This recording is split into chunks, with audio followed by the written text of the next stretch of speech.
আপনারা দেখছেন সন্দেশখালী টিভি।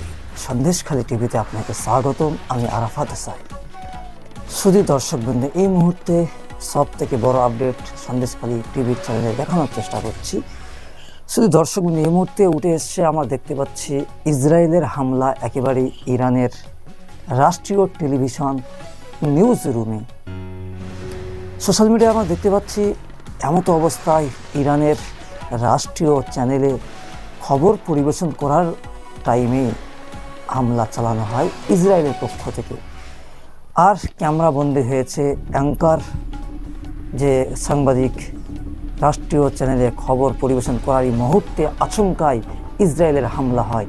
আর সেই হামলার ভয়ে আতঙ্কিত হয়ে উঠেছে, সেটাও ক্যামেরা বন্দী হয়েছে, সেটিও সন্দেশখালী টিভিতে দেখানোর চেষ্টা করছি। চলুন এই নিয়ে আজকে ইরান ও ইসরায়েলের যুদ্ধ নিয়ে আজকে দিনের প্রতিবেদন। আগুনে ঘি ঢালবেন না, ইরান নিয়ে ট্রাম্পকে চীন। এবং এই যুদ্ধে নিয়ে বিভিন্ন দেশ তাদের কী অবস্থান, সেটিও দেখানোর চেষ্টা করছি। ইরান ও ইসরায়েলের মধ্যবর্তী সংঘাত আরও ঘনীভূত হচ্ছে। এর মধ্যেই চীন অভিযোগ করেছে মার্কিন প্রেসিডেন্ট ডোনাল্ড ট্রাম্প এই অস্থিরতা আরও বাড়াচ্ছেন। ট্রাম্প গতকাল তেহরানে বসবাসকারীদের তাৎক্ষণিকভাবে এলাকা ছাড়ার আহ্বান জানিয়েছিলেন। এর সমালোচনায় চীনের পররাষ্ট্র মন্ত্রণালয়ের মুখপাত্র গুই জিয়াকুন বলেন, আগুনে ঘি ঢালা, চাপ বাড়ানো ও হুমকিতে পরিস্থিতির সমাধান হয় না, বরং এগুলো সংঘাতকে, যুদ্ধকে আরও বাড়াবে ও সরিয়ে দেবে।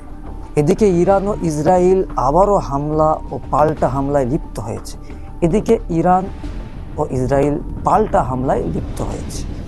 সোমবার রাতে তেল আবিবকে লক্ষ্য করে সবচেয়ে বড়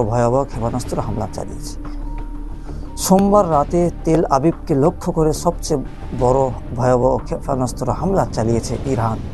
ইরান বলেছে এটা তাদের ইতিহাসের সবচেয়ে বড় ও তীব্র হামলা।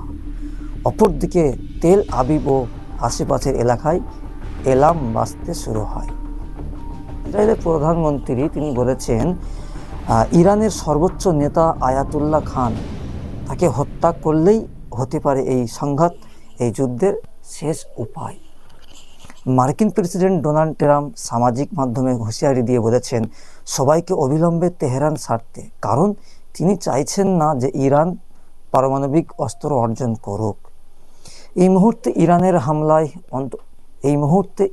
হামলায় 220 জন নিহত হয়েছে, যাদের মধ্যে 70 জন নারী ও শিশু। অপরদিকে ইরানে পাল্টা হামলায় 20 জন মারা গেছে। আজকে দিনের প্রতিবেদন এতটুকুই। সন্দেশখালী টিভির পর্দায় দেখানোর চেষ্টা করেছি। সন্দেশখালী টিভিকে সাপোর্ট করুন, সাবস্ক্রাইব করুন, পাশে থাকুন। সন্দেশখালীর সত্য খবর সবার আগে সন্দেশখালী টিভিতে।